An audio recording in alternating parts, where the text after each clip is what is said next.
Okay, anachetago mazuna vote 104. Anachetago mazuna vote 104.3 FM. Yes, afamba tichina zokita bụ oge ndị Igbo anyị na-akpọ Odenigbo. Anachetago mazu nnọọ ka m gwa gị ife nji maka ya wee bịa n'ụbọchị nke taa. Ka m let the cat out of the bag. Ka m gwa unu ka otu o si afịọtụ, otu o si eme. And tata bụ Thursday. So yes, ife nji maka ya wee bịa today bụ ihe gbasara ndị nna nna nna anyị ha. So I'll go to my notice. Where si ka m bịakwa ka m butie to you people's notice. Ka unu matakwa nke na-eme no, ka unu matakwa nke na-afịọ. Andụ maka nsi ekwunu, andụ maka o si wee dị. Na nwe one thing na-eme ebe ọzọ. Ị ga-amata amata na o nwere ebe ọ na-emebu. Na ọ bụrụ na ebe ahụ bụ izizi ọ na-eme. Andụ ya mere o mekwa na like this mburu ya abịa ka anyị nwee ike tinye ọnụ na ya bụ okwu kwupụta ya something. So last week, mmadụ mee ka mata that na nne na nna ya amaro ebe ha si wee pụta. Ha amaghị ebe ha si pụta ụwa. Ihe mmini ebe ha si pụta ụwa bụ ọ bụrụ na ha amaghị ebe nna nna ha mba. Ha na-ana village sometimes, few times, oge na oge, even though na ọ sị na otegokwa ha na-adabe village o. Mana ihe caught my attention, abi ihe catches my attention bụ na nwatakịrị nwaanyị a sị na ọ jụzile mpịa. Ya gwagodi ya something about mpanyanwa. Ya bụ her own grandfather. Na ọ chọbụrụ isi ya gwa ya maka great grandfather ya. Mana ọ sịgodo mba ka o bidogodi na grandfather ya. Ya bụ mpa nne ya. Papa mpịa. Ọ sị na mpịa nwere ike ịgwanwu ya anything. Na mpịa enwere ike igwe anything n'ihe ọ maọbụ na mpịa mụọ ya. Ihe dịka onye mụtara mpịa na ọ mara. Ihe dịka ebe mpa ha si ha mara ifefa maọbụ na gịnị na ha bụ onye so place. Tradition self ọ mara ya bụ ife mebe kịta anụ a na-aya eme ihe omenala ọ mara na na-akpọdo isi akpọdo achinye ụkwụ enu wee na-eme ya ka na-edina agbada aka na agba ọ marọ. Wee sị na nke a bụkwa first in history for me anyway, because anụnụbe m a situation dịka otu anụ nọkịta mmadụ asị m ka mụ gwagodi ya maka mpam. So si ihe mma agwa ya bụ na amụrụ ya. At least mma asị na mpam bụ nwa ịmagonu. Okay, asịkwuo ya ịma na abịa na families a na-enwe ihe dịka agwụ. Enwe ngwu ife a na-awa abịa na family asị nọ ihe a bụ ihe dị na family ancestral something eji wee malụfa. Bema asị na ha nwere ọfọ mana amarozi na ebupụ dị ọfọ na nwere onye kwelu imagon take care of the ọfọ as ndị Igbo na ha bụ Christians na ha bụ born again na ịmụ ife afọ na ọ dị fetish nta n'Imo. Nsikwa ka mbịa biko ọfọ adị fetish. Because ọnụ a ya kakọwaziala m nkịta. Na mụ abụ Aunty Chinazọ, I don't confuse. Nsị gị na ọgwụrụ m ike, ịma nna nna atụ asị. Amem gịnị, confusion bịa bụrụzie my surname, Aunty Chinazọ confusion. Nsị ka buru ebiakwa na Odenigbo. Ka anyị tụkọ isi ọnụ, kpa anya bụ nkata nyụkọ mamịrị ọnụ ka o nwee ike gba ụfụfụ. Na ife ọbụla anyị na-eme na life a, ka uche anyị dị ya ka anyị hafụ ibu ndị eriri eri ma ndị eyuzu their brain, ndị brainwash. Because ihe notice na Nigeria na be anyị akịta anọ, amara m na ọ dị particular with ndị Igbo. But a lot of us brainwash ga anyị. asaga anyị isi kpochie obi anyị that anyị ama nwe open mind unlearn ife ndị nke anyị cheche na anyị ma mụta ihe ọfụ. Onwe ndị ya awụfu, onwe ndị ga-interweave inside with nke ịmụtala ọfụ onwe ike daba. Ọ bụgodo mụnwa bụ nwaanyị, ụmụ ihe ama m ya mana aghọtabazi m nke nwoke. So wee jụzie ihe bụ nwaanyị, nwanne gị nwoke kwana sị na onye nke a dị anadị village na onwe dị ihe ọma dị ọkpara na ọ dị anadị na onwe ihe gbastalịa. Wee sị ka m burukwa bịa sị ndị Igbo ebe anyị si pụta dị very very important.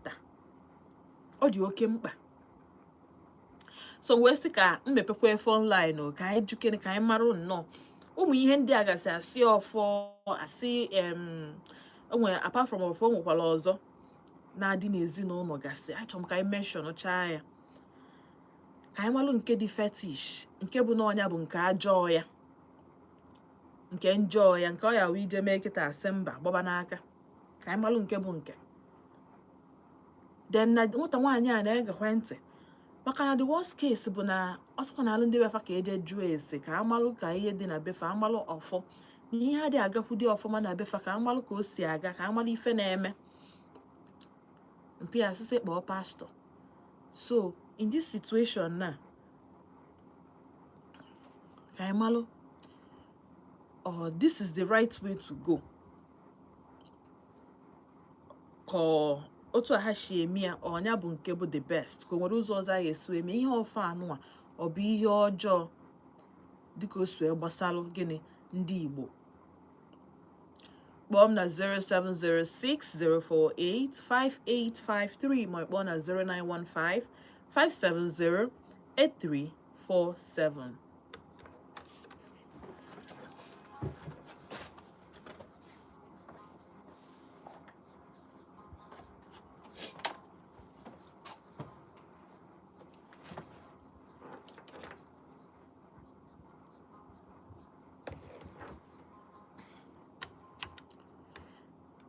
Hello. Hello. Hello, just hello. Mgbede ọma ka eke ime? No.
Yeah.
ihe dịka ọfọ ọnya buletin ihe dịka ọfọ a nkịta anọ ọ bụ na onye kwesịrị ibu eburu ya onwe consequences ebupụ ya na family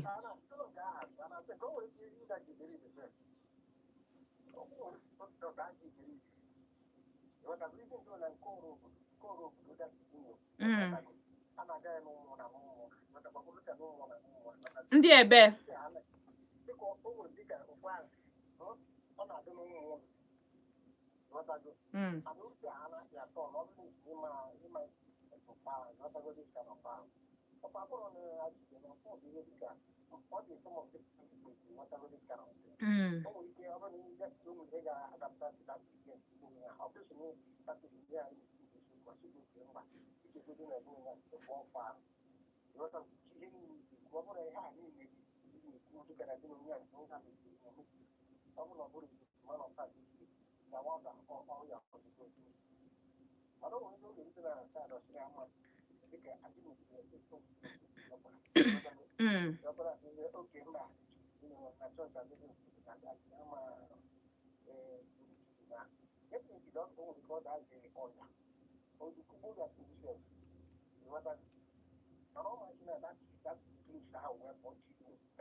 For sometimes even make for that company, so I got only I'm not top of the first in here.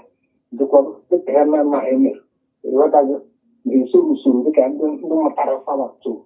After the movie can Kakara, we could maybe family again. So that don't even address it. Yet a pay again. I thought I could go. My anything is spiritual like this. But every time, because you can destroy you or kill you immediately without wasting time. Okay, we could have been anyone could be real. I'm going to look at now that so that's it. Dalo so. Thank you. All right, Dalu Joseph. Because Ujo the girl but that no we can defend the reasons why had the more for my water. And no more case to able punya bo fana ndini be no family hebe of farmer. But born again, pastor here, pastor there, believers there, born again ever. So able was there the ofona is known. And if I there, remember if I there go for my at all. No hand on the no great grandfather fa. Unu eri mgbe na-adazi ada na okwerọkwa ha ọrọrọ so ọ na-achọzi solution na-asị ka ọ malụkwa na ọnya jebe spiritual in terms of in our village jeju ese mara ife a ga-eme mee ịmago appease here mee nke a die cause were fasting and prayers chọbụ ya so ọ na-achọ solution wee si nsogbu adịrọ n'ife mma bụ na nwe ndị elders ma omenala ọfụma maka ebe anyị na-eme gịnị anyị na-akwalite omenala na ọdịnala be anyị ka ọ hapụ ịnwụ ka ọ hapụ ịbụ na gịnị mee na ọ dalụ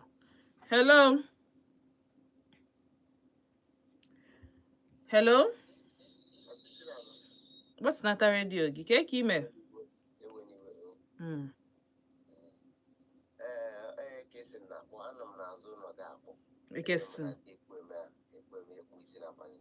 Okay, daalụ. Biko ihe nchọrọ ikwu n'okwu a na-abụra ọ bụ ịmara iwu ọcha ndị ebe anyị bụ ndị Igbo anyị na-anachizi anyị na-abanyezi n'omenala ka ọzọ gịnị anyị fili na ndị ụka awọrịga anyị ndị si na ha bụ ndị okpere ndị ezi ndị ụka ijigoro ụka na-awọrịzi anyị karịzịa too much anọgide asị gị na mma gị na mpa gị na-egbu gị waidat na ọ bụrụ mpa gị na mma gị na ka nwee napụta gị ego ka nwere ike nwee nata gị one thing na the other. So now ndị be anyị na-abanyere n'ịchọ ihe na-eme anyị because most of ndị be anyị ụmụdị ndị ihe na-eme ha si ya n'aka bụ gịnị o si na be nna ha onye nna ha metere ewetago ọ bụrụ nkwa nna ha kwere ihe dị na be ngwurube nna ha ịma na o nwere ihe na-adị na ngwurube nna ha na-asị na oji na a na-akpọ eze chite eweta akwụkwọ ndị ka a na-akpọ eze chite ka eze chite ọba bịa chi ihe nke ha firi n'ọnyanwa na chi nke a na-enyekwere ha aka mbụ ha pụta ga-eji ekwe nkwa bifo amụ anyị nwa eze nkwa oluzie mgbe anwa ị na-emere ozi nkwa anwa ị kwesịrị ime ihe adị na be nna gị nwere ka onye be nsogbu ọ dịrị jụ eze wee jụta ịfụrụ na so nwekwe nke ọ bụkwa na ọ bụrụ mpa gị na mma gị nwere ike ọ bụrụ onwe ka asị nwee wentị na ọdada spa place ewetago etin nwere ike ọ na-eme gị afet but ịma amara ijegoro n'ụlọ ụka anyị ga-ekpechi ihe niile ga-ekpe ekpechi ihe niile na-ekpe mechọpụtara dati solushon ahụ onye a emebekwe nke bụ eziokwu bụ ihe ahụ n'aka onye dị mma antụ ihe mere na ndị be anyị ada anakarị vileji ndị Igbo be anyị ada anakarị vileji bụ na ndị gịnị ndị okpu ọjọọ ndị okpu mmemme afọ na ị na-agba alụ na ị na-enweta wọntị na ọdọ na ha nwee bosi agara gị achọ kesi omemina gị o mezie gị ịma gazi n'ogwurube nna gị jee chụọ ese ihe na-eme gị ọ jee chọọ ka ego o si dị ka ego o si dị anyị ma na ị na-ekpere Chukwu ọchụ ụka na-ekpere pọtụ nke ka ndị ọbụ onye ezigbo omenala ịdị egbu mmadụ nke bụ eziokwu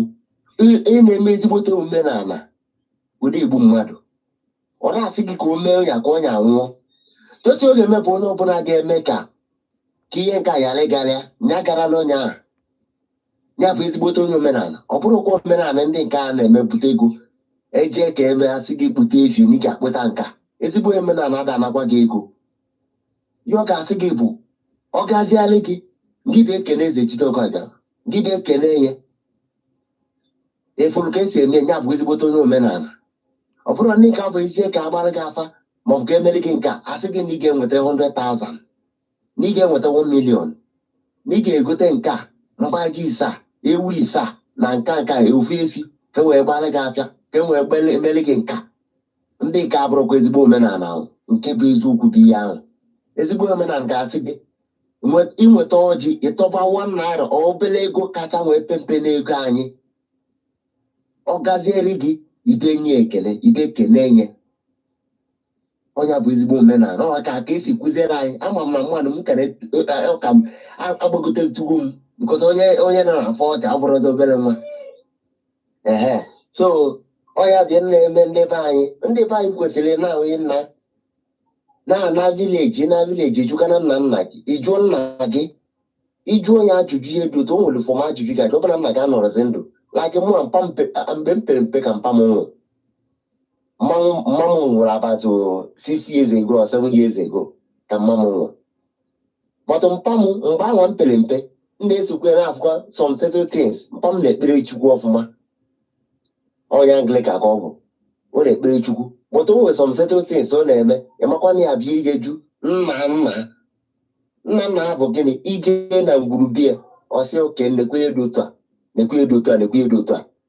ka abịa ka esi wee mee ka o wee gazie rie ma nye egbure mmadụ ma nye emejọrọ mmadụ nye akwafu n'ọbara nye eme n'ihe na-ekwesịrị ime because ya bụ omenala na-asọ efugo mmadụ ị na-eme omenala na-eme odosinsi na-agwa gị na-emegide mmadụ na-enwe ihe ọma na ị na-adị mmiri ntaji anya ọma agakwala ka owe ijegodu na ugwube nna gị asị na ihe mara ihe na-eme gị Chinaza ka anapụgodo ụta o jisi ike ka ndị ọzọ tie ọnụ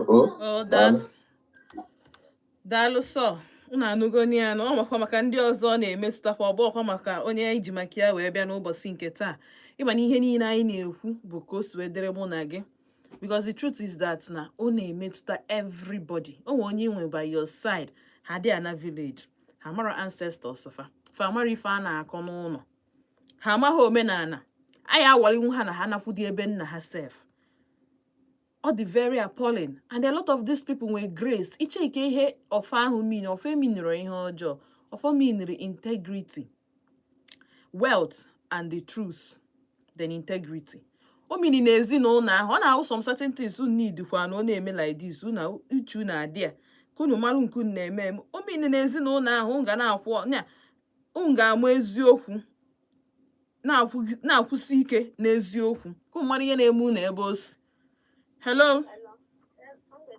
mgbede ọma ka eke ime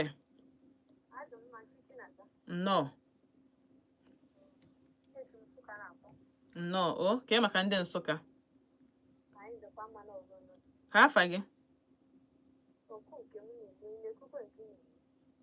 afa gị bụ gịnị ị na-ekwukwe nke ị na-eme na afa nke a gbagotekwa nnọọ gaa n'ihu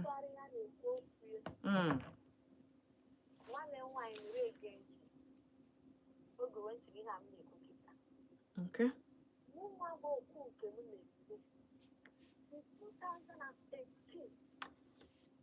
Dara n'ọhịa ihe ọbụla a na-ekpe mụnwa na-ekpegide ihe afọ wee ngakwe mere fre nsa ama ego ụlọọgwụ sọ mmaga n'ụlọọgwụ ma ndị ukwu m ibesiza m gaa ụlọọgwụ ka emere ọpụreshọn gakwa na nke rezere ọsọ m hapụcha ihe m jagodi nwachikwu m nọrọ ọdụ mụnwa akpegide ruo last 3 years nrahụ ụra mfụchara ihe mfụchara n'nrọ gwagide ndị mmadụ asị m gakwụ ya ọdịnala ngotechegoro ihe ahụ gaa n'ebe ahụ ihe ọdịnala ahụ n'isi mma ahụ Chinaza since 3 years gọnwa afọ m na-asị n'oge m erugo mmemme erugo ọmụmụ mgbe m jizi ma na-amụ ahụ but over 3 years onye sidagodo na-ajụzi m okwu nke ihe na-emesi a na-amara ọzọ ihe mmadụ Chukwu okike abịa mma ihe ewelitegodo ọjị kịta na-echi pope na-echi bishọp na-abịa ewelitegodo ọzọ azụ Chukwu okike abịa mma ihe ọbụla ịmara eziokwu na ikpe ekwumọtọ na ụka ekpemeze Igbo n'ala na ya pastọ ahụ na-agakọ pastọ ahụ na-esokwa ọdịnala ya na-esokwa na-emekwa ihe ọnatachi ihe o mechara ọnatachi ya ọbịa ya ekpeweze chita ihe a bido mbidozi omenala sịrị mbe m na-agaje n'ihe m na-eso gbebe ihe omenala one by one na-atụzi ndị pastọ m na-agaba dị bifọ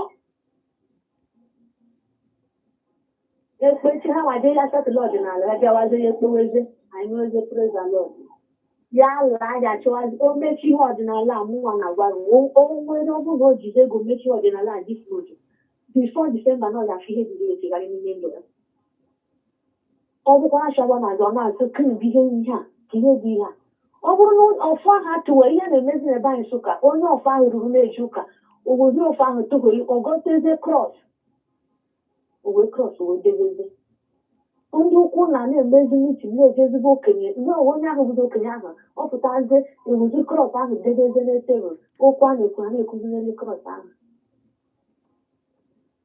ọfụ ahụ ha tụwere bụ akara ka ha ebe ha tụrụ biznes ebe ha tụfe ndị ọnatachi ihe ndị nna nna ha meriri ebere na ya karị buzire one by one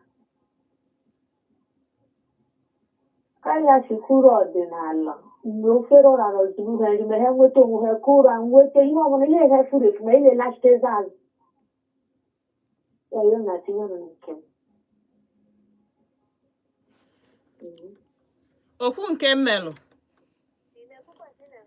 okwu nke mmelụ daalụ sọ daalụ ana m ekwukwa nke m na-eme o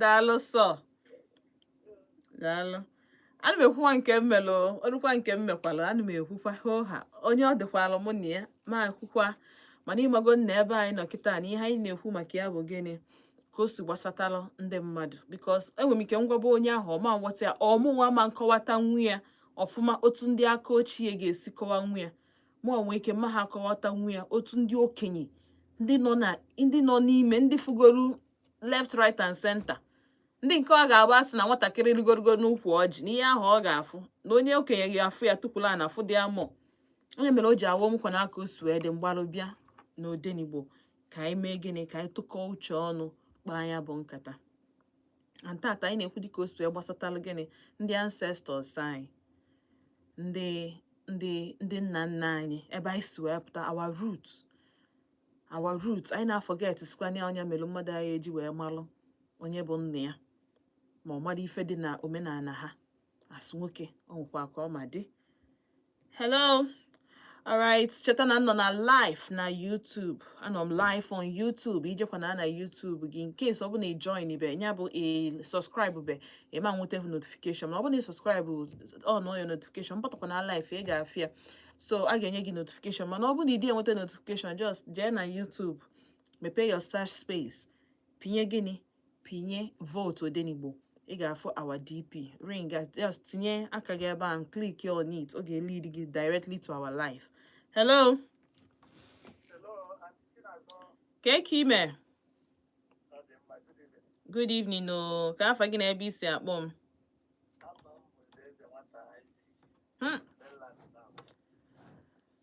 eze nwata onye nke mụ nwa sọsọ m nnọọ ịbịakwa nnọọ daalụ sọ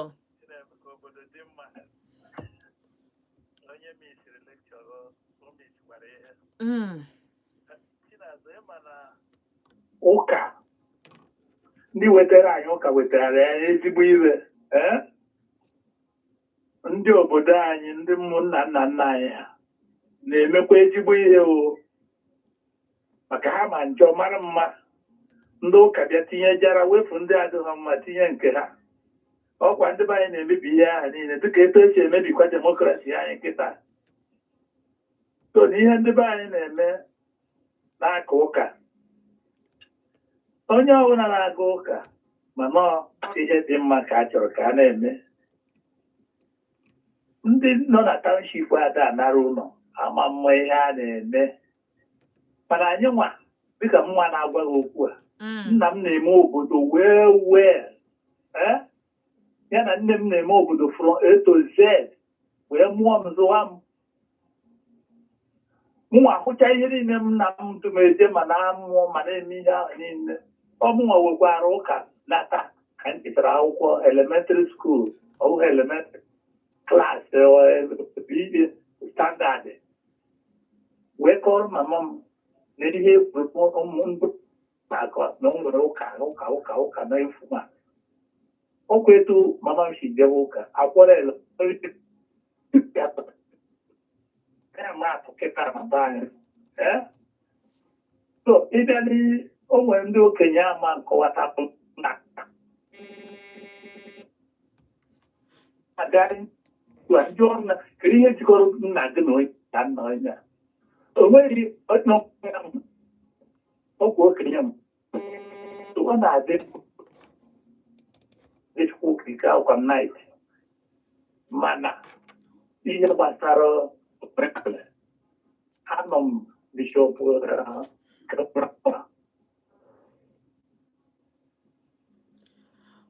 Okay, eze nwata ị ga-ejisi ike.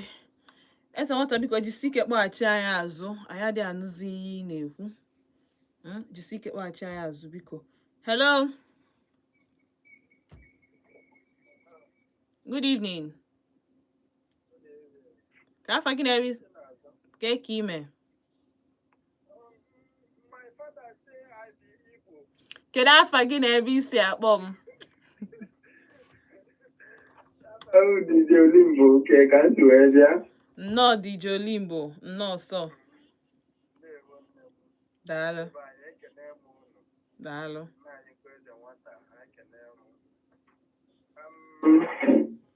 Ife m na-ekwu bụ onwe ndị amarọ their forefathers ebe a ga-ama two fathers. Ọta mụ na-agwa ya okwu a kịta ma my 7 fathers. Ghọtago? Onye ma m na ebe anyị esi wee magode omenala Igbo ka isi wee matagode nna mụrụ nna gị wee gbagobezie.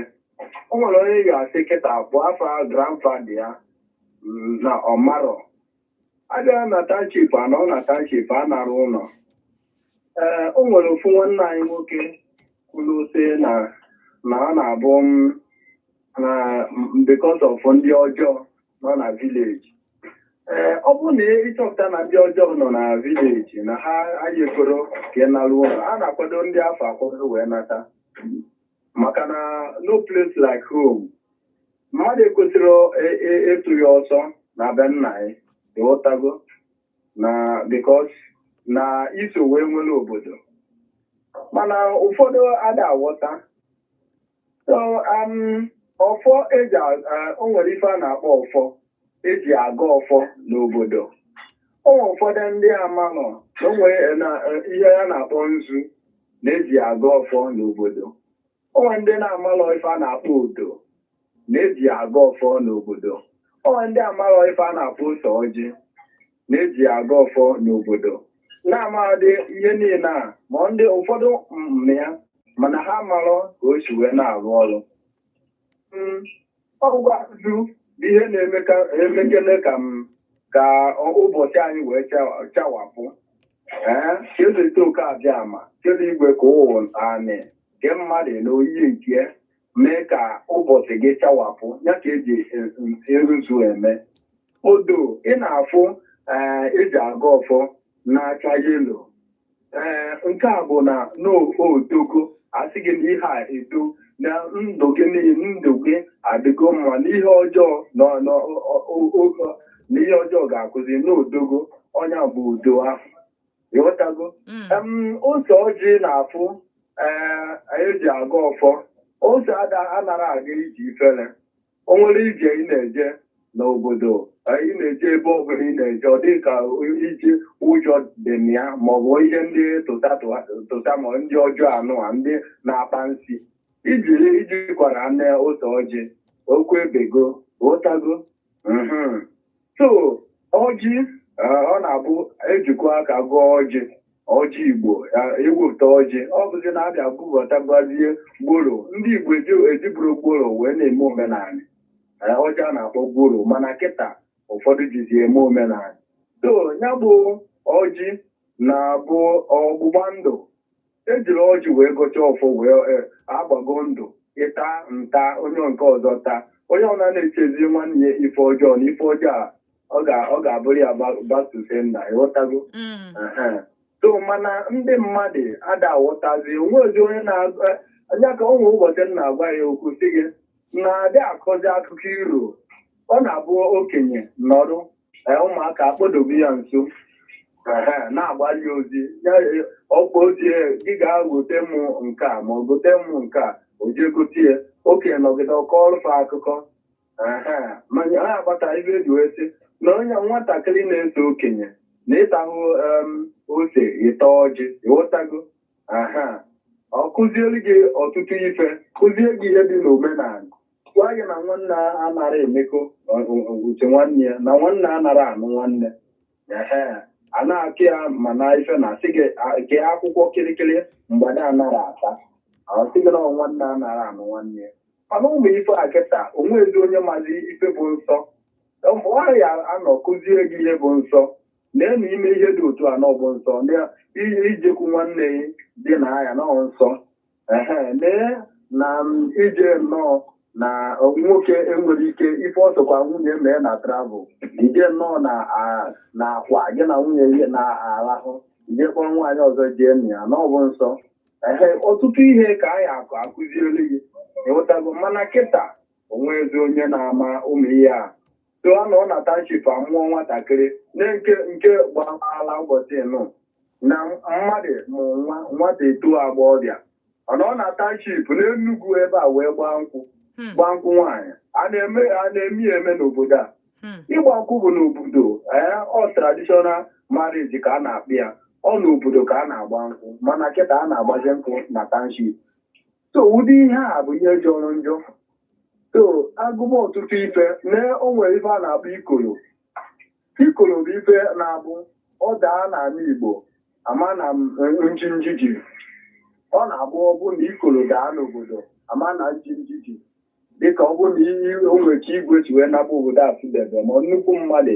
na obodo si wee naba obodo afụdebe ikolo daa ama ma ọ bụ na o nwere ife mee n'obodo na-abụrụ ife kwesịrị ime ikolo daa obodo niile ezue ma na ife mee mana o nwere ofu obodo onye asị na ọ na-ekpe ekpere jee sị na ụmụ ikorobịa sị na ha nara azị aga n'ihu akpọọ na onye bụ onye ekpere ojesi na etefa gbaa ikolo ọkụ eje n'ikolo nwanụ ga-agbụ ikolo ebe forefathers sị na ha marọdị oge atụrụ ya bụ ikolo ịghọtago forefathers amalụ maka ikolo ahụ ndị ntụrụ ya bụ ikolo so ndị mana a na-enwe ezigbote artist n'oge ochie ahụ ịghọtago so ikolo ahụ na ọha ebe a ịnọ ihe dịka ihe na ka m were na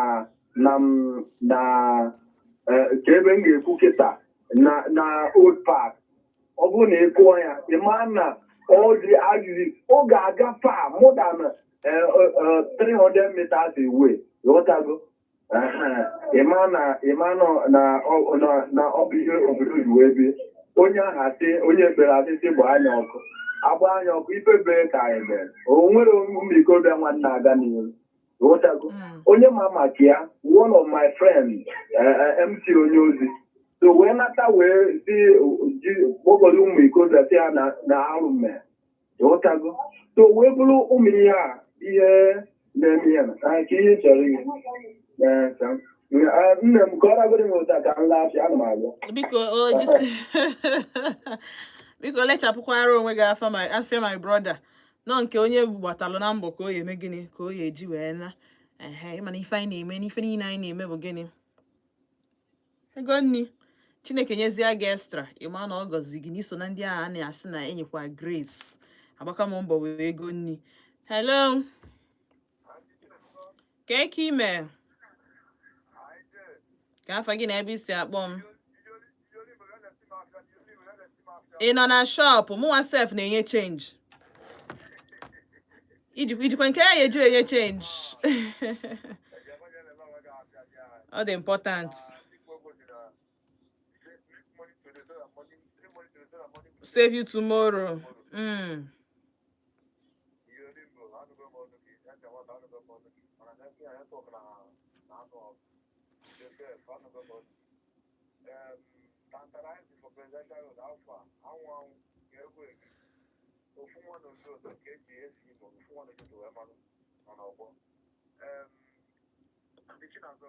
Yes, sir, present. Ụfọdụ ndị mmadụ na-afụta na ị na-eme ihe omenala a na-afụta ya na ị na-agọ mmụọ N'ịdị na diabolic. n'ịbụ ajọ mmadụ n'ịbụ nke a mana ọ bụrụ ya ndị Jezi ndị Jezi kịta amara ya mana ndị gboo ofu onye na-eme omenala amago na omenala bụ normal thing culture ọdịnala ebe ndị well that is very very important n'obodo anyị chere ine mana ịmago this time around na ada amazi onye bụ truri onye omenala ihe ajọ ihe karịrị this time around so ada amazi onye bụ ezigbo mmadụ onye bụ ajọ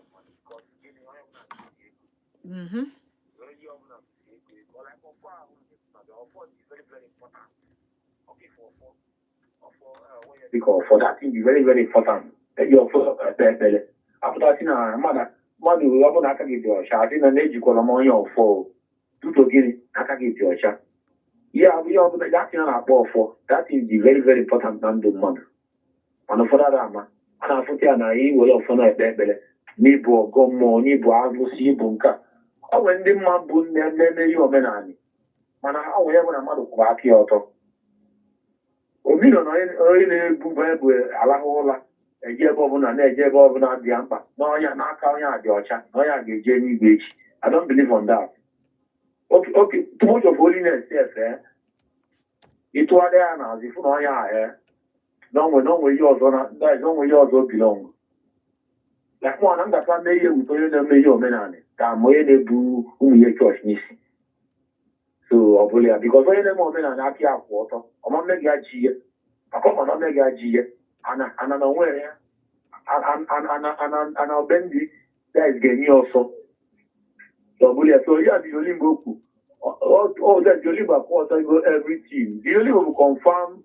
The Oliver mama fucking native doctor or from that program. I'm fucking man. I just in my year when I was a man. I know the Oliver of no.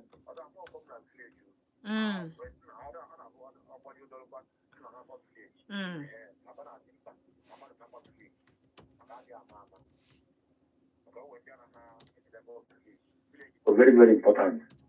Oh, no place like home, according to the Jolimbo. No place like home. Home is very, very important.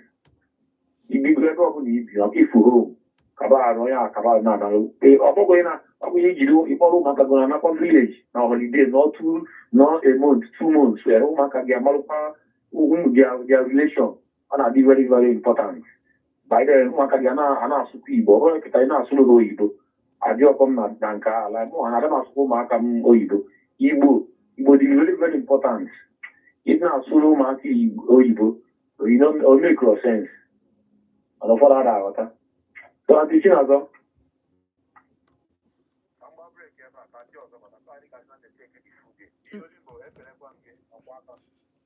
Daalụ sọ. Daalụ na anugonian. Nke bụ eziokwu bụ na otu esi enwekwa pastors ka esi enwe ndị fake ha juru ebe niile. In fact, ọ na-emekwuzi a lot of people emege na ụjọ a na-atụ ha. So ebe enwere so long as na enwere original, a ga-enwere imitation.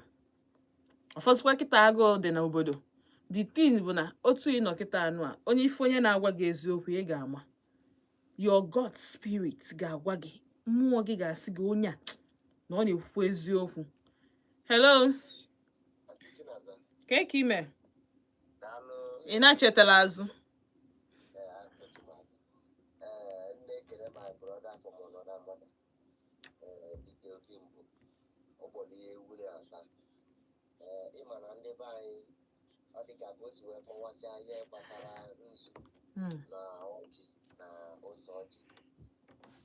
Ndị pastọs anyị na-afụcha na-eyuzu ose ọjị, a na-eyuzu ma nzu, a na-eji ekpere ọ bụrụ njọ Chineke bịa eketere Chineke bịa nyere ndị mmadụ amamihe wee kee ya ejiri bụ mmadụ onye ọbụla na-eme ihe n'eti gbasara ose ọjị ọ dị emegide mmadụ because imegide mmadụ ose ọjị eme gị ịwa ọ da agwa gị agwa na ide play the show ose ọjị ada nnukwu oyibo ka amakwala ọzọ ose ọjị ada nnukwu oyibo ọ Igbo ya native ka ị ga-asụ but antịchiri azụ ọ na-ewute m kwụfụ mụ abịa ekene ọ na-ewute isi m ri nne maka gịnị mpa m na mma m mgbe ha bịa na m ebi otu ọcha ebi Ọnịcha ọ na-ewute m maka na ịkpọnata anya ụlọ na-abụ sọsọ mbọsị Disemba onwe ka esi eme omume ha sị ka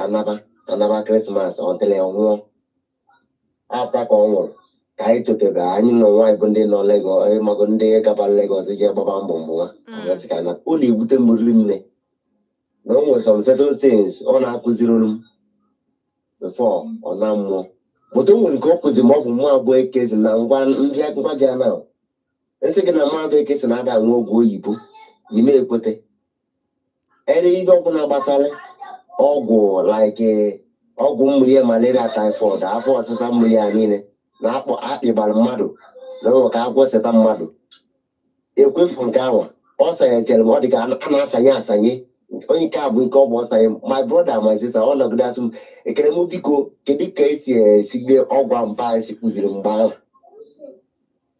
like ịwọcha voice m na o nweke onu si chenjie ọgwụ a ka m na-aṅụrụ onwe m adị m aṅụ ọgwụ oyi isi na awụgo n'onje mbakwa n'ọfịa nwa si chukwu eze jiri ụka ọbịama ya biko na ọgwụ a ihe na-achọkwa bụ gịnị ka m nwere onwe nruo ọsọ ọ bụrụ osi nke mago m ihe m ga-eme ka m bịa kọbaziwe ya na redio ewetago ọgwụ a bụ ihe osiri m ṅụrụ ihe m na-aṅụ ya bụ 3 days nsi onye be m gịnị ngị bịa ị na-enwe kata ị na-enwe kọf achọrọ m ọgwụ oyibo anya ngwa oyibo ri nne nakịrị ya ga-eme n'ọgwụ a bụ ọgwụ m ga-esi gị kpoo ya ekpo dị ọgwụ onye be m bụ ụzọ nwee gbake onye bụ m bụ omere ọtụ m jere isi ọwa nka pụta ọ nwụrụ ọgwụ a 3 days ọ na-asị m na ọgwụ amakakwa efugo ihe dị n'ihe omenala ihe omenala oge emegide mmadụ ezi ịmakwara omenala kwefuru ọfọ ọ bụla ọfọ mara gị iliche nwoke nke bụ eziokwu bịa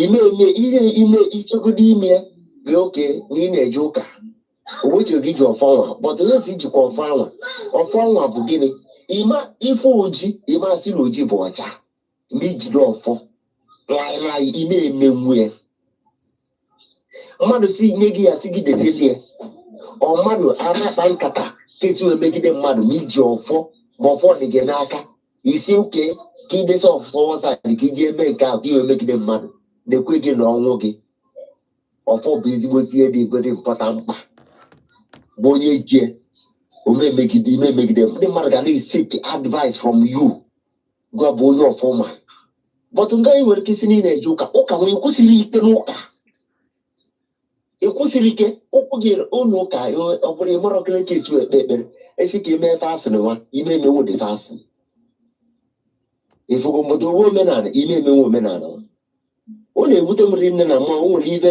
m kwesịrị ịmacha na be m bụ Nsụka abụ m onye ụzọ nwanyị o nwere somtetiz m kwesịrị ịmara mpa m a na-eduru m nwee gasịsa nwee kụzie napụrụ kịta na ka ọ bụ n'ogige na-eme ka ọ natakwa vileji ngagharị chukwu arasị ndị be Okoye efugo ọ na-adị very important kpa biko ụmụnne m ndị Igbo bikonu ka anyị nataba bikonu anyị nataba biko ọzọ ndị ụka bụ ezigbo ihe ụka bụ ezigbo ihe Chineke kere ụwa niile kee mmadụ na oyiyi kee ihe dị n'ime nye anyị amamihe ebe nwepụta ụka si anyị kpebere Chukwu ụbọchị a na-akpa Chukwu eze Chiteoke Abịama nọ n'eluigwe ọgọdọ ya na-akpọ na anyị wee na-efe ị na-efe ya ntị idichara aka bikọta akwụkwọ nsọ meka ama ijos na-eme the right truth that is the 10 commandment Chineke nyere anyị otu aka omenala nyekwa the 10 commandment gị omenala na-esi gị gịnị ime eme ọgwụ megide mmadụ ntị ị na-emekwa ihe omenala ime nye mmadụ ozi mmadụ ibe gị nsị ka inye ya nsị ka ọ nwụọ onye na-eme ezigbo omenala imenwe nwụọ ụtọ ka akwụkwọ nsọ gwara gị lụtọ na akwụkwọ nsọ meziri gịnị akwụkwọ nsọ na-enwe ogologo oge anyị ji abịaja na-akpakpe n'ụlọ ụka anyị na-enye nsogbu anyị nọ n'ụlọ ụka na-alụ alụlụ ana iji ụka dị mma aka m ji gwa gị ndị be m na-eji ụka ọfụma abụ m vokalist na chọọchị na-agwa gị bọdụ ịmara ihe mere nje pụọ na chọọchị ya bụ akọ ga-akọrọ gị mbọsị ọzọ mmadụ nọ na chọọchị sokwa na chọọchị anyị so na kwaya memba tụta ime atụọla ego bọtụ mụnwa dị ekene nwere obere problem pastọ anyị kwere atụrụ m ego nwa na handụ maịk gwute ego na chọọchị ma ọ kpọkpala gafa chọọchị ahụ na transekulu eje verifai ekele ọmụa na egwu ya so nna ayọ ndị be anyị biko ọ bụ na ụka gị na-eji jisie ya ike eje na-eje eme ihe ọjọọ na ị na-eje ụka ị na-eme omenala eje na-eje eme ihe ọ bụla afịa ka ị na-azụ ma na afịa nwa ọ dị ka ụkwụ anyị na-ekwu nke nya anyị na-ekwu tụmọchụ gen ka ị na-emekwu adịrọkwa mma ka ị makwala amalị ị na-eme ihe enweta gen na ihe ị na-eme ọ bụkwa nke ihe ji mma wee bebe mmadụ isi omenala ada akwado okwe ka m kọọlụ gị nke m ụbọchị m jere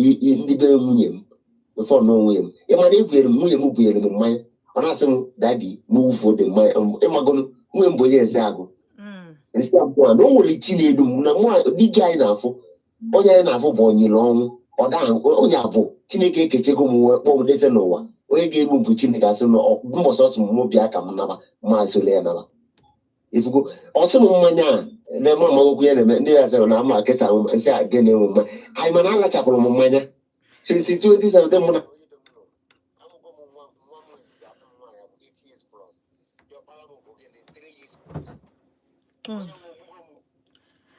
ọ bụrụ na ọ ya egbu m na-adị ama ịma na ọ dị fear of village people ọ bụrụ na o nwere mana ọ just ụjọ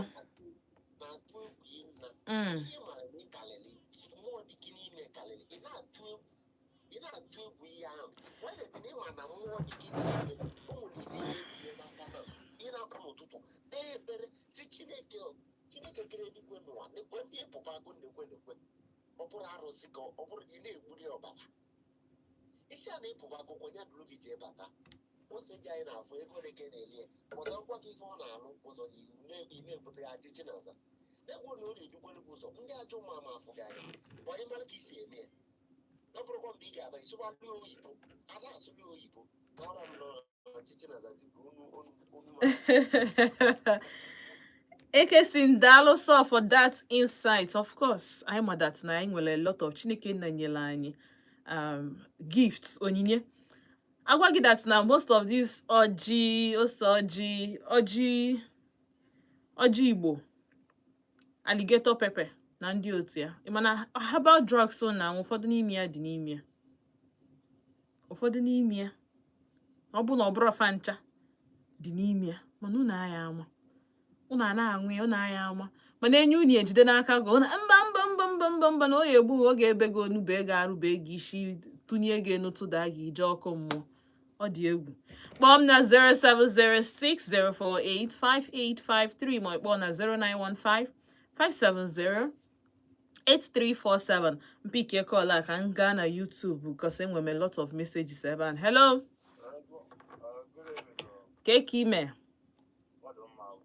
udo ka afa gị na-ebe isi akpọ m the boy is good o tekwa nnọọ ịma na ụwa anyị bụ ọtụtụ ibu ebe Chukwu tinyere ya ọwụ ndị ochie na omenala wụ ndị ochie n'ụka ụgwọ ndị nọkwa n'ụka nọkwa n'omenala ụgwọ ndị nwaanyị na mmiri mmadụ abụrụ ofu the same omume and the same spirit maka na ihe bụ ọnwụ bụ onye mmụọ ya pụrụ ịmanụ ọnwụgbo atasị ihe Chineke sia biko Chineke biko control my spirit to control the body to attest maka ọ bụ ndị ụka anyị Katọlik a sịrị angel nke Chukwu ịbụ onye nche m ọ chukwura nche n'aka ya emepechara n'eke m azụ so mmadụ na anyị fụrụ bụ nnukwute ihe maka na ọgụgụ obe njel o were ebe njel mgbe m na-eme ihe so o were ebe njem mgbe na ihe batụwasọ ha wee jee ebe ahụ na ụsaịdị ugwu ọba so rute ebe ahụ chizibere ya na-eme ọtụm hei Chineke ọsọ eze nwaanyị kpọtara n'ebe ahụ na nkarịrị ya ọtụọ m nzu mgbe agba m ego nzu dịka nkata agọ nzu ntụ nọ ịkara batụrụ ya ahụ asị m nkapụ so ọtụm nketa ntụ ahụ ihe ọtụm mbata ọtụm nnọọ nsọ ọtụm ndị ya onye ụwa m nri na agụụ na-agụ ya nọ n'ụwa na-agụ na-agụ ya na onye ihe na-eme m na-agụ na-agụ ya nje ihe nri ọtụ nje ihe nri ọtụ m ngote ji ịtọ ọrịa ekezi mana ya bụ n'okwu ngote ji mkpọ ndị mmadụ gote mmanya gụọ ọkụkọ Igbo mmiri ọhịa biko ekpozi n'igwe na nga na-eyi ihe nri njemekwa ya ahụ Chineke abụ mekanik chedu m gagwa n'iru hello nna anụ ị na-ekwu no surprise so mekwa again kwa ndekwa ụka ogobe njọrọ ụka ụtọ ebe a ndị spiritual church a ụtọ ebe ahụ otu na onye ga-emere m ga-achapel dịka ekpere mmeka na hụrụ ụra ntị tetekwa ihe oyiyi ebe ahụ naba so owe ndị bịara ụwa a n'ụlọ omenala abụrụ ịgwọ ọgwụ omenala bụ dịka ọtịta daba eke o nwere ọjị ugo wụọ ọjị Igbo igoro ọjị ugo ọka ọjị Igbo ike so ngoro ọjị ugo ngocha ọfọ nhacha na akụkụ shọpụ m ebe bara ụzọ ịnọ nhacha ya dịba na mma ọgwụ ọjọọ mụtụ m dị elu nwunye mmadụ nwere nwaanyị nọ na nsọ na ndụ oke ebe nọ nwaanyị na mmiri nọkwa n'ụka ọkwa ebe niile na ebe ịtọ na ntị ike na mmadụ na uwe ama mgbuwu m otu onye m metere ọ gwụrụ aka m dị ọcha m ji ala ọnụ m so mpụta ibe anyị niile ọ babụrụ eziokwu na mmadụ abụrụ ofu owo ndị kọmọn uru na agodi mmiri deti oke igwe onye ga-eri ndete pọzin afọ asa ya so ihe tụrụ nwa abụọ bụ na akụba aka ọtọ igoro ilo ka ọ na-anwụ ahụ sọ bịa ọgbadaba ebe chọrọ ime gị ikukugboro ụwa ikukugo Chineke chukwu agbagharị njọ ihe omedo n'ụwa ọ ga-ata afụfụ ya ebe otu na-agbaghara njọ iwere ihe nwa gị maọbụ ihe ofu ihe iwere ụgbaghara gị and Chineke dị mmiri na ihe ọbụla metere ọ ga-ata afụfụ ya maka ọ bụrụ nwaanyị akwụna ọ bụ nwaanyị na mere ọ sịrị ya ụdị nwa beretara akwa wee lee mmiri piche kandal Jizọs ihe ndị ọzọ mechekwara chukwu esi oke ọ bụrụ Moses olupromis land maka na asị ya ka ọ kpọ gị ọgụgọta ọnụsọrọ ya olupromis land asaa na ya mana olugo so chukwu onye bụ efe Chineke ị ga-ewe ndidi afọdụkwa ya mana nsogbu karịrị ama mmepụta ya ụmụ mgbe m nwee kesi ụmụ mgbe bụrụ m ori nwee kesi eburu m jee kọt onye bụ tupu jọja ya bụ kede ezike onye mmadụ otu igwe ndị otu kịta ọ dịghị mfọ 4 months adjournment ama mgbe eji wepụ na nlọ were tie ihe na nlọ tichie ihe na ntị na nlọ onye ozie m Monday Friday so ọ bụ na mara ebe o si bịa ụwa ọ bụrụ ibe na omenala kwuru aka ọtọ ọ bụrụ ibe onye ụka dobe iwu gị Baịbụl bụ manual ọ dịka ego fọdụ ọfụ ihe manual ị ga na-agụ oge mse nke ihe na-abụrụ ego manual gị ego dị manual mmadụ ebe gị ga-echikọrọchikwa ya so Baịbụl bụ manual ma Baịbụl gị mmadụ ị ga-eme ngebi iwu ọ gwara anyị ọ bụrụ na o wee megide gị ikwu ndị iwu dị n'aka wedịkwu ndị okenye na ndị a niile anaghị ya maka ego nke ụwa ọ bụ na nwere ego otu ahụ sowe ego ọ na jizere mebie otu gị esa gị ọdọkọta n'ihu otu nwa ahụ ọmachụkwere emegbu ihe ọ na-eme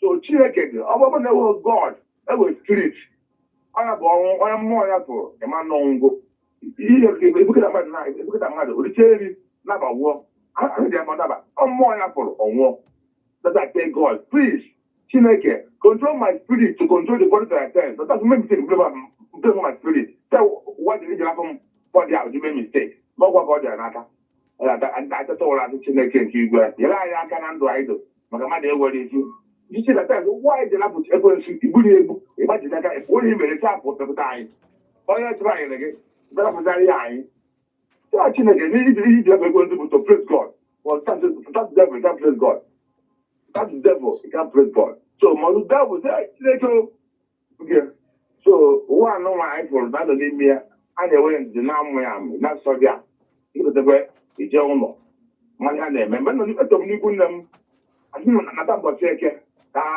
alụrụ m agwụ ngote ji gote nkwọcha alụrụ m agwụ so mmadụ abụrụ ofu mmadụ n'iche na onye na-ajụ eke ịmara nke ị ga na-eme mmanya nke na-eme gị mmadụ ebe si bịa ụwa thank you ọla m n'ọfụ ma ọ bụ ndị obodo anyị ndị ekebe anyị n'obodo gị ọ dị boys from camp Daalụ sọ. Oh, daalụ. Obi dịkwa m anwụrị sef na ya ka anyị na-ekwu maka ya because ọ nwere a lot of things mmụta na mgbede as nwanyị. So ọ dị very important. Ihe anyị na-ekwu maka ya bụ maka ndị mmadụ ndị chezọchara ancestors fa ndị chezọrọ ndị nna nna fa ndị na-amarọkwu di ndị ha jụrụ dị ese ọfọsụkwa na-echezọ ịghọtago onwe ihe bụ na ịjụ agwa gị mana ichezọ onye nke a bụ ọmahọ anything nwere ihe ọma so wee na-ajụ n'ụbọchị nke taa na ya bụ ife ọ ife ziri ezi ọ ife dị mma o nwere ndị bụcha na onwe ụfọdụ ihe dịcha na family ụfọdụ bụ agwụ ụfọdụ bụ chief priest ụfọdụ bụ ọfọ a lot of things ụmụ ihe ọ meaning na a Christian cannot even practice it o meaning na Christian ama njide nwa ọfọ ma ọ soro agwụ dị n'ezinụlọ ya ma ọ bụrụ a chief priest or even igwe o nwere ndị bụ na abịa na family igwe ama ha atọ nọ down igwe otu ọ ya wee ije na family asị na-achọ ichi onye a night onye ahụ asị mba na ọ chọghị ichi night si ọ nwere ihe notice go ihe dị n'ụka dị n'omenala Chukwu okike ọbịa ma oh God nọ na anyị nweta ọnụzi ya tu imago in our own language God is English language ka ihe bụ God n'Igbo ọlọchukwu okike ọbịa ma bụ na onye kere n'igwe kee ụwa so sometimes mgbe mfu ihe otu ndị mmadụ si ewe dịso omenala tin nke ka njọ bụ ime gịnị ịbụrụzie dibịa igbube mmadụ mebe ife ọjọọ otu akọ dịkwa pastọ si na-ana ego ịma na ibu fake imepe shop na ndị mmadụ tit nothing o nwere ihe ime ikpodo baịbụl isi na na-egụọ ya ka o si wee sọ gị kọwaa ya because the spirit adịrọ there otu aka ọ dịkwa n'ihe mmụọ ihe tradition ihe be anyị kwa just otu o si wee dị onwere cheki onwere ihe a na-asị gị mee a genuine person bịa lecture gị kịta about tradition and culture onwere ka o yesi egwa gị ihe ọjọọ is as good as just ihe dịkwa na Bible the difference bụ na anyị jizi Igbo emia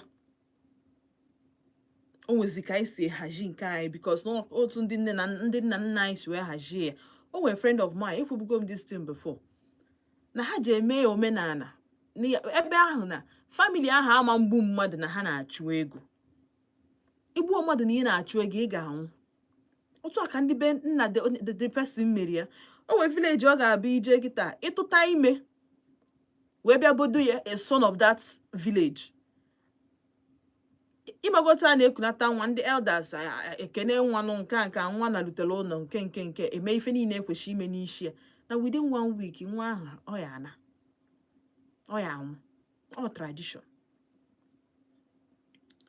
okwe nke bụ na ịnụọ nwaanyị gbaa n'ilo nke nwaanyị anwụrọ nke nwoke anwụọ because nke nwoke ya anwụ maka ọ na-ara ya agbụ ya or something ga-eme ya why na ọ ma na nwunye ya gbaa n'ilo o wee mee gịnị ka na-eri nne ya a lot of it ihe ndị a bụ ihe dịchacha mma to me ọ dị mma o because human being I need the rules and regulations if not I ga-live like animals anyị ga na-ebi ndụ ka ndị gịnị ka anụmanụ na-enwero self control na-enwero guidance na-enwero shepherd I need those rules onye mere eji provide ya the Bible so ọ dị very important onwe ihe ị na-eme marụ your root ọ dị very important o nwere ka ọ dị na ịpụta kịta asụ nwoke ịma nna nwube nna gị ịmakwuo dị ụzọ ịmagodoro ụzọ anwara ịtụkwuru ka onye nwere ihe ọma a na-akọ alright so ka nje na YouTube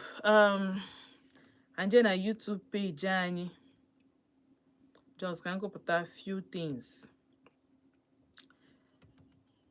okay so Ugo Mighty Young hi keke ime Ugo Mighty no daalụ sọ ka isue nọ ya lọị na Odenigbo na YouTube Ogechukwu Martins daalụ sọ choosing hi they should locate rightful church I don't want to mention them don't let them be deceived those gods have no power anything yes ịchọ ime ihe ziri ezi si ụzọ ziri ezi jee meet ndị ziri ezi our ancestors anyị nwe power I'm sorry to say it a man like ya but ọ ihe ọwụ ka ọwụ except na meet ndị fake otu aka o shiwe dịkwa na pastors see now okay one native doctor na-enwelu ndị ọjọọ ya na native doctor je na-alụ nwoke mmadụ nwunye ya nwere ndị ọjọọ wicked people dị but unu ọnụ na society bụzi ndị kwesịrị ime sure na people like that are practice yours maka ọha nwa na-ete ndị ezigbote chief priest ule ọha nwa na-edetifa ọhafa na-eme ọ dịka ọ na ha mara ifefa na-eme as if na ha bụ ndị ọjọọ. Obiemeka, keep going, thank you, daalụ sọ. Don Frank Ugoeze, Aunty Chinazo, well done, daalụ. Jisike nwaanyị dị mma, daalụ sọ, daalụ. Okay, so choosing B's now, a Christian can never be a custodian of Ofo. The spirits are not the same. A Christian is a carrier of Holy Ghost, not a church goer. Before you die for nothing. Okay, Choko, my brain, Charles. Say good evening, Aunty Chinazo. Good program, and God bless you. It's me, Anyi, from Ogui Road. Dalo so Charles. Dalo choosing. Dalo Ugweze Frank. Dalo so Obiemeka. Dalo Chinwemma Udengu. Dalo so. Chinwemma Ude. Okwa Aunty Chinwe, dalo so, dalo, Ugo Mighty, dalo. All right, 0706-048-5853. My phone at 0915-570-8347. Una nugo ndi ihe onye nọ na ndị nọ na YouTube kwu. Ọ bụ na ị nwere anything to put, ọ ga-adịkwa very, very good because ihe anyị nọ here bụ gịnị ịmụta one or two things, if not more. Hello.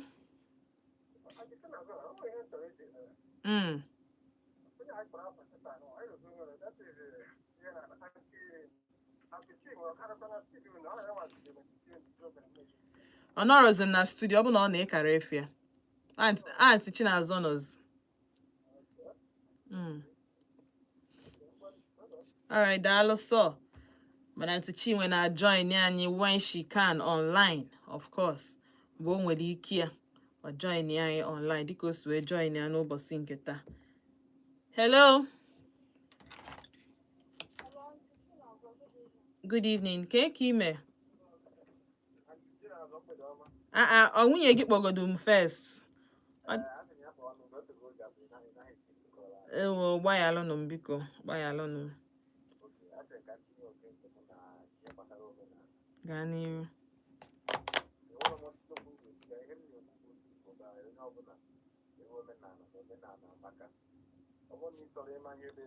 So you so for school to it on Tonana.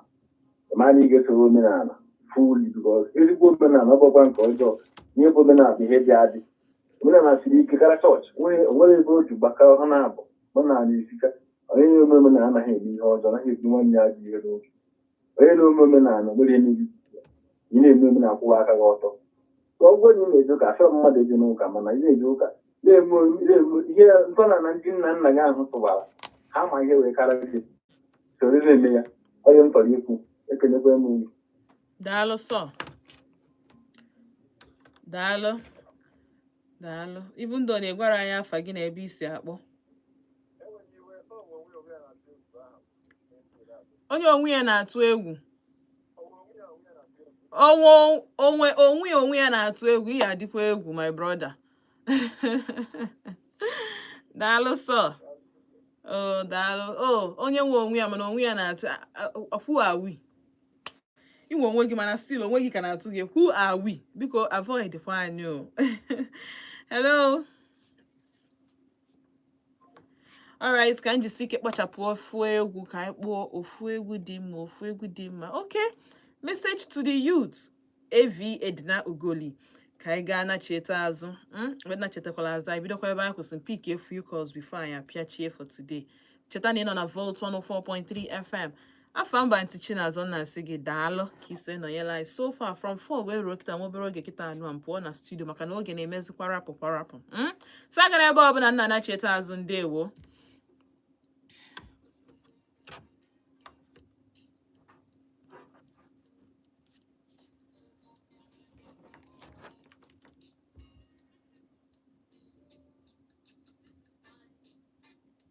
Message to the youth.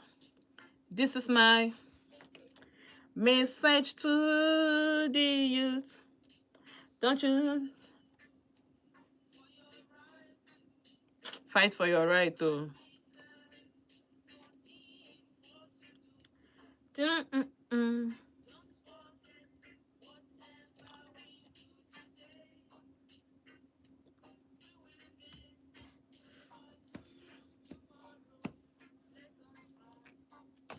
This is...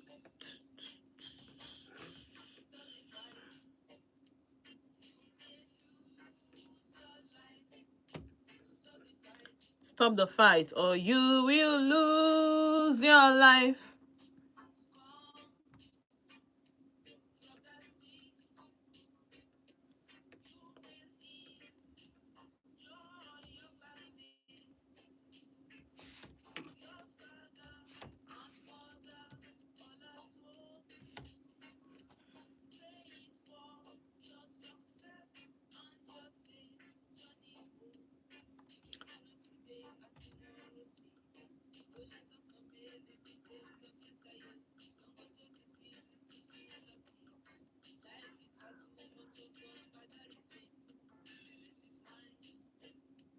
Message to the youth.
Message to the youth.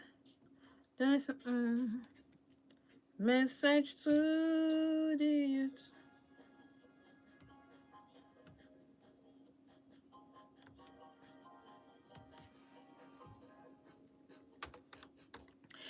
Yes, and I chet na Vote 104.3 FM. Afambanti China zo I canon ebe I canon ODENIGBO na Vote. Taka I say me and time ne mezikwara popora mara mmadu one nga pick nwoke olofa. Okay, onye Jekwe Cecilia na YouTube say good evening ODENIGBO Vote FM Auntie China zone. The problem is that some people are just doing fetishism in the name of tradition. Okay, tradition is good when we practice it with uprightness. Jisike dalo so. Okay, choosing dalo. We for zain ebe eme abro ebum no bigi fibu no bi filo. Iyotago kaiji makia bieba. Hello. Good evening, Kekime. Blessing or no.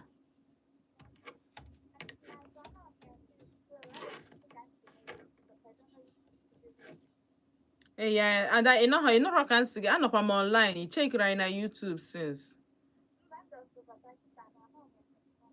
Okay. Oh, daalụ sọ. Oh, bye.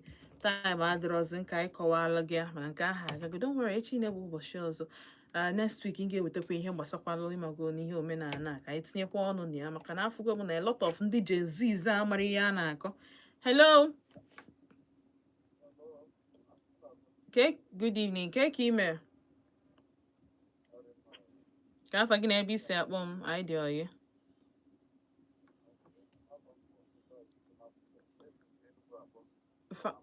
Ifeanyị Chukwu, nnọọ.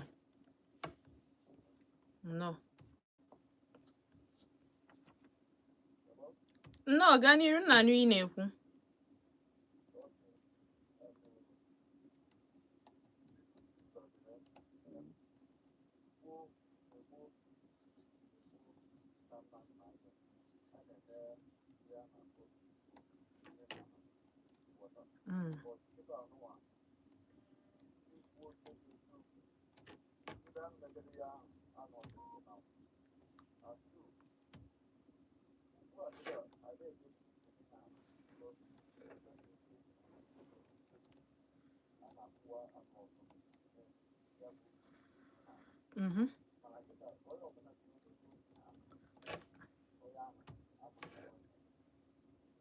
Ị na-ekwu na ndị aka ochie anọzi. Ị na-akọwa na ndị aka ochie anọzi na ha mụzirọkwalụ ndị ọfụ, o nwere ihe ha mụziri ndị ọfụ a.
All right, daalụ sọ.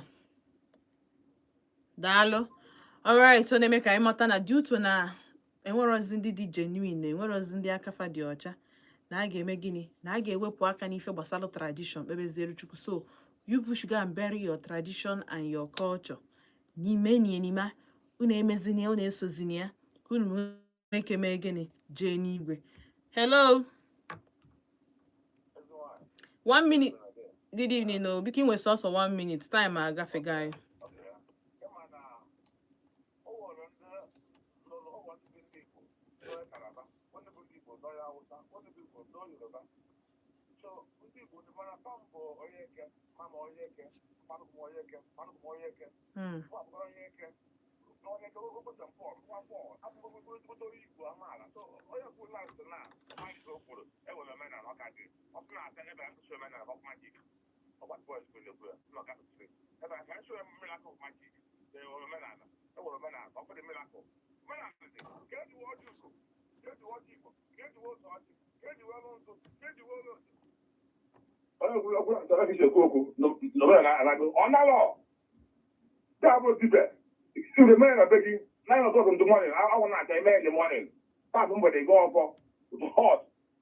So because all the people are not going to come and draw, all got the ruchi, immoral, all the papa, bye bye, but they talk. Bye bye. That's what you do for count. Daalụ sọ.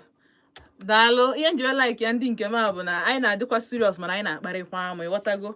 On a lighter note anyway. So ọ na-asị gị biko na omenala anabekwa na then we ka ọ bụ na ịmarọ but gị mara ya mara today no narrow.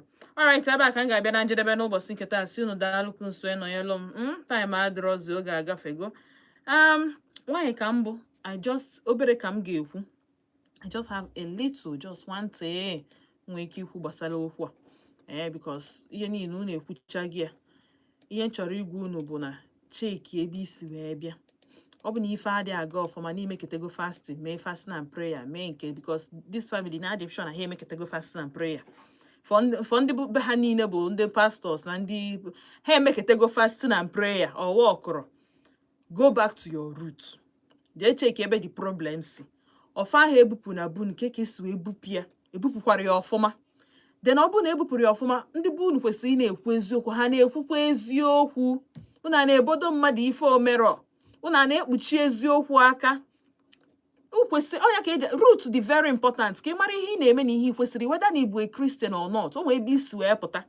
Before iburu Bible, before iburu Christian, before iburu born again, o nwee ebe isi wee pụta. Ndị nna nna unu nwee ife fame. And ọ nwee ndị bụ na ha ji nke ha wee mee ezigbo ihe, nwee ndị bụ na ha ji nke ha maa ji ife cheki ife ndị bụ unu mee. Ọ bụ na o nwee ndị fa mejọ, jee go back and ask for forgiveness. Nachi azụ jee yọọ mgbaghara before isi na anọ village people na-eme gị. Ọ bụrụ village people. It's simple. Ị mara ebe isi, ị mara ife na-eme gị, ị mara aka ji gị. Ọrụ ị mara your problem, ị wee mara ka ihe. Asị gị weta na prayer point, ị ga like na ihe na-emebu unu na nke prayer point. Ị ya amụkwa prayer point. You need the prayer points. Ọ bụgodo na ị chọọ iji fasting and prayer, mana ihe na-eme gị mara ebe o si. How do you even channel the prayer? Ọ dị very important. O nwere ya ịjụ ese abụrụ ihe ọjọọ. Ịjụ ese bụ go and ask questions. Mee ihe ị kwesịrị ime. Jee ije ị kwesịrị ije, mana make sure na ị na-eje ije na ọ bụrụ ije ọjọọ. So long as na ọ bụrụ ije ọjọọ, ịdị okay. Kechi na-eburu ụbọchị ọzọ mụ ga-anọ na Volt 104.3 FM. Afa mba ntị Chinazọ. Kịta ka m ga-asị unu onye mara asụ ya sụọ n'ikwu, onye amaghị asụ ya sụọ n'anị. Agbacha ọsọ agụọ maịlụ, agbacha egwu ọ na-anụ ukwu. Oriri ama ebu na-eji ibi ụgwọ. Hie aka n'anya. Hie asaa n'anya. Anọ na na-akụ mmiri ka mmiri mee gịnị ka ncha baa gị anya. Ndewo.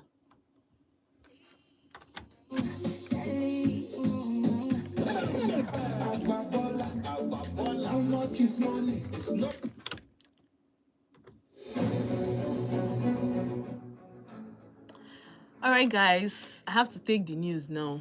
Can go on the news. Bye bye.